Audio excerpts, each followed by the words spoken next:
ईषत्सु पापजात जातकारि वारि संयुतं कृतान्तदूतकालभूत भीतिहारि वर्मदे त्वदीयपादपङ्कजं नमामि देवि नर्मदे त्वदीयपादपङ्कजं नमामि देवि नर्मदे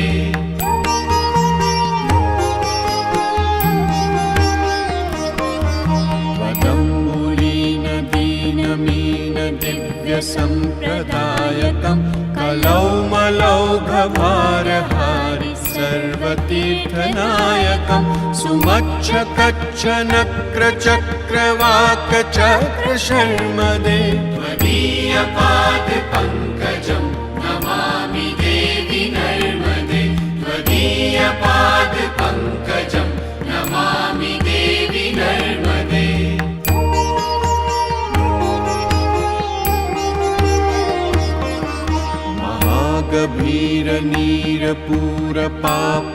गभीरनीरपूरपापधूतभूतलं नमस्तमस्तपातकारिदारितापदाचलं जगल्लये महाभय मृकण्डसूनुहर्म्यदे त्वदीयपादपङ्कजं नमामि देवि नर्मदे त्वदीयपादपङ्कजं नमामि देवि नर्मदे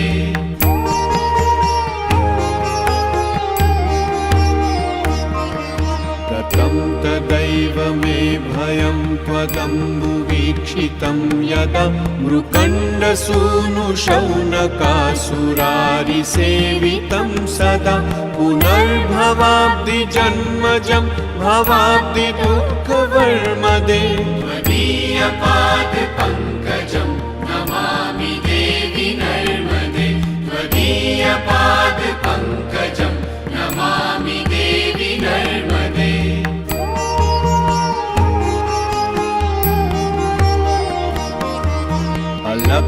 लक्ष किन्नरामरासुरादिपूजितं सुलक्ष्यनीरतीरधीरपक्षिलक्षपूजितं वसिष्ठशिष्टपिप्पलादिकर्दमादिशर्मदे त्वदीयपादपङ्कजं नमामि देवि नर्मदे त्वदीयपादपङ्कजं नमामि देवि नर्मदे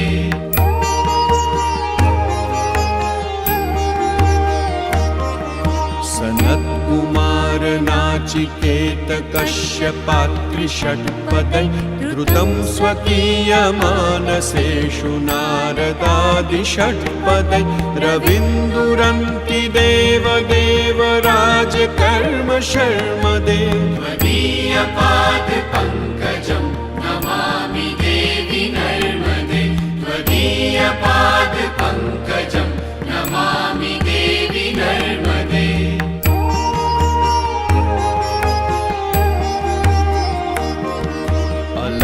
लक्ष पापलक्षसारसायुधं ततस्तु जीवजन्तुतन्तु भुक्तिमुक्तिदायकं विरञ्चि विष्णुशङ्करस्वकीयधाम वर्मदे त्वदीयपादपङ्कजं नमामि देवि नर्मदे त्वदीयपादपङ्कजं नमामि देवि नर्मदे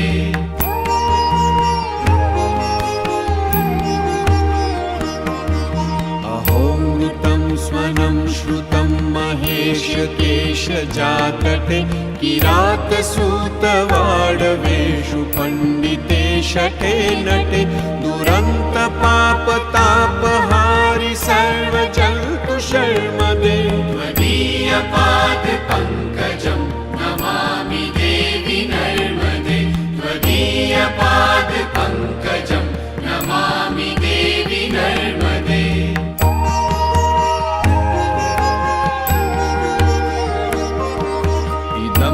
नर्मदाष्टकं त्रिकालमेव ये सदा पठन्ति ते निरन्तरं न यान्ति दुर्गतिं कदा सुलभ्य देह दुर्लभं महेशधाम गौरवं पुनर्भवा नरा न वै विलोकयन्ति रौरवम्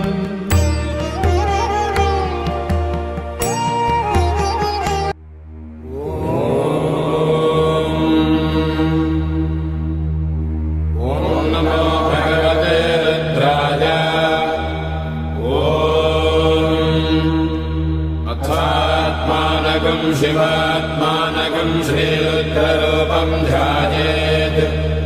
शुद्धस्फटिकसङ्काशं त्रिनेत्रं पञ्चवक्त्रकं गङ्गाधरं दशभुजं सर्वाभरणभूषितं नीलग्रीवं शशाङ्काङ्कं नागयज्ञोपवेदिनं व्याघ्रधर्मोत्तरीयं च वरेण्यमभयप्रदम् कमण्डलवक्षसूत्राणाधारिणं शूलपाणिनं ज्वलन्तं पिङ्गलजटाशिखामद्योतधारिणं वृषस्कन्धसमारोढं उमादेहार्थधारिणम् अमृतेनात्मदं शान्तं दिव्यभोगसमन्वितं दिग्देवतासमायुक्तं सुरासुरनमस्कृतम् नित्यं च शाश्वतं शुद्धं ध्रुवमक्षरमव्ययम् सर्वव्यापिनमीशानं रुद्रं मे विश्वरूपिणम् एवं ध्यात्वा द्विजः सम्यक् ततो यजनमारभेत् अथातो रुद्रस्नानार्चनाभिषेकविधिं व्याख्यास्यामः आदितयेव तीर्थे स्नात्वा उदेत्य शुचिः रजतो ब्रह्मचारी शुक्रवासा देवाभिमुखस्थित्वा आत्मनि देवता स्थापयेत् प्रजनने ब्रह्मा तिष्ठतु पादयोर्विष्णुस्तिष्ठतु हस्तयोर्हरस्तिष्ठतु बाह्वोरिन्द्रस्तिष्ठतु जठरे अग्निस्तिष्ठतु हृदये शिवस्तिष्ठतु कण्ठे वसवस्तिष्ठन्तु वक्त्रे सरस्वती तिष्ठतु नासिकयोर्वायुस्तिष्ठतु नयनयोश्चन्द्रादित्यो तिष्ठेता कर्णयोरश्विनौ तिष्ठेता ललाटे रुद्रास्तिष्ठन्तु मूर्ध्नादित्यास्तिष्ठन्तु शिरसि महादेवस्तिष्ठतु शिखायां वामदेवस्तिष्ठतु पृष्ठे पिनाकी तिष्ठतु पुरतः शूली तिष्ठतु पार्श्वजो शिवाशङ्करो तिष्ठेताम् सर्वतो वायुस्तिष्ठतु ततो बहिः सर्वतोऽग्निज्वालामाला परिवृतस्तिष्ठतु सर्वेष्वङ्गेषु सर्वा देवता यथास्थानं तिष्ठन्तु मागुं रक्षन्तु ॐ अग्निर्मे वाजिश्रितः वाहृदये हृदयं मयि अहममृते अमृतं ब्रह्मणि वायुर्मे प्राणे श्रितः प्राणो हृदये हृदयं मयि अहममृते अमृतं ब्रह्मणि सूर्यो मे चक्षुषि श्रितः चक्षुर्हृदये हृदयं मयि अहममृते अमृतं ब्रह्मणि चन्द्रमा मे मनसि श्रितः मनो हृदये हृदयं मयि अहममृते अमृतं ब्रह्मणि दिशो मे श्रोत्रे श्रिताः श्रोत्रगुं हृदये हृदयं मयि अहममृते अमृतं ब्रह्मणि आपो मे रेतसि श्रिताः रेतो हृदये हृदयं मयि अहममृते अमृतं ब्रह्मणि पृथिवी मे शरीरे श्रिताः शरीरगुं हृदये हृदयं मयि अहममृते अमृतं ब्रह्मणि ओषधिवनस्पतयो मे लोमसु श्रिताः लोमानि हृदये हृदयं मयि अहममृते अमृतं ब्रह्मणि इन्द्रो मे बले श्रितः बलगुं हृदये हृदयं मयि अहममृते अमृतं ब्रह्मणि पर्जन्यो मे मूर्ध्नि श्रितः मूर्धा हृदये हृदयम् मयि अहममृते अमृतम् ब्रह्मणि ईशानो मे मन्यो श्रितः मन्युर्हृदये हृदयम् मयि अहममृते अमृतम् ब्रह्मणि आत्मा आत्मनि श्रितः आत्मा हृदये हृदयम् मयि अहममृते अमृतम् ब्रह्मणि पुनर्महात्मा पुनरायुरागात् पुनः प्राणः पुनरागोतमागात् वैश्वानरो रश्मिभिर्वावृधानः अन्तस्तिष्ठत्वमृतस्य गोपाः ॐ अस्य श्रीरुद्राध्याय प्रश्नमहामन्त्रस्य अघोरऋषिः अनुष्टुप्छन्दः सङ्गर्षणमोद्यस्वरूपो योऽसावादित्यः परमपुरुषस्य एष रुद्रो देवता नमः शिवायेति बीजम् शिवधरायेति शक्तिः महादेवायेति कीलकम् श्रीसाम्ब सदाशिवप्रसादसिद्ध्यर्थे जपे विनियोगः ॐ अग्निहोत्रात्मने अङ्गुष्ठाभ्याम् नमः दर्शपूर्णमासात्मने तर्जनेभ्याम् नमः चातुर्मास्यात्मने मध्यमाभ्याम् नमः निरोधपशुबन्धात्मने अनामिकाभ्याम् नमः ज्योतिष्ठोमात्मने कनिष्ठिकाभ्याम् नमः सर्वकृत्वात्मने करतलकरपृष्ठाभ्याम् नमः अग्निहोत्रात्मने हृदयाय नमः दर्शपूर्णमासात्मने शिरसे स्वाहा चातुर्मास्यात्मने शिखायै वषट् निरोधपशुबन्धात्मने कवचाय हुम् ज्योतिष्ठोमात्मने नेत्रत्रयाय भूषट् सर्वकृत्वात्मने अस्त्राय भटे भोर्भुवस्सुवरोभिषिदिग्बन्धः ध्यानम्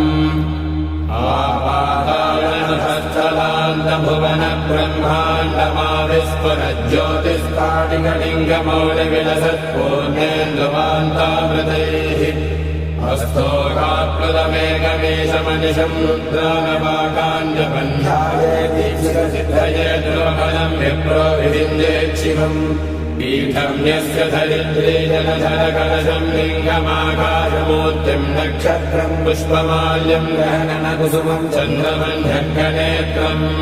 कुक्षिः सप्तसमुद्रम् हिमगिरिशयनम् सप्तपादालपादम् वेदम् वक्त्रम् षडङ्गम् धनुदिशिवसनम् दिव्यलिङ्गम् नमामि ब्रह्माण्डौ व्याप्तदेहाभसितहिमरुजा भासमाला भुजङ्गैः कण्ठे कालाकमन्दा कलितशशिकला चण्डकोदण्डहस्ताः रक्षा रुद्राक्षमाला प्रकटितविभवा शाम्भवा मूर्तिभेदा रुद्रा श्रीरुद्रसूक्तप्रकटितविभवा न प्रयच्छन्तु सौख्यम्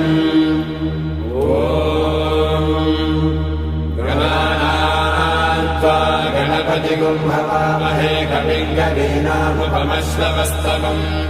ज्येष्ठराजम् ब्रह्मणाम् ब्रह्मणस्पत आनशृण्वन्नोतिभिः सेदसादनम्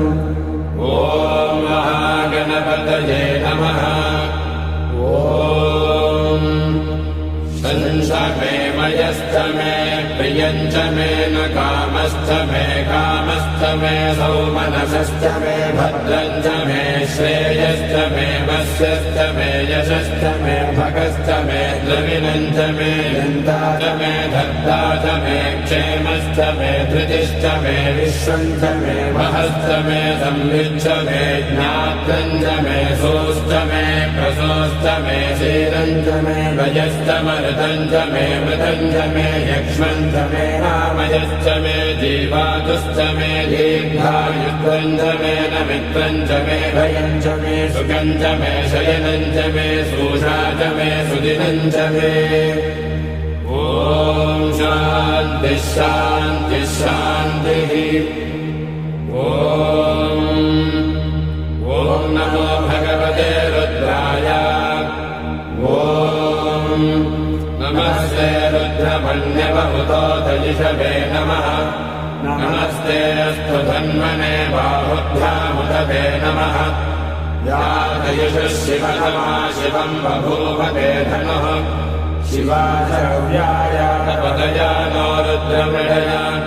या ते रुद्रशिवा तनोरघोरापापकाशिनी तया नस्तनुवाषण्डमया गिरिषन्दाभिजाकशीः यामिषङ्गिरिषण्डहस्ते विभर्षस्तवे शिवाङ्गे द्रताम् गुरुमाहिवंसेः पुरुषम् जगते शिवेन वचसा गिरिशाच्छावदामसि यथा नः सर्वमिज्जगतयक्ष्मगम् सुमहासये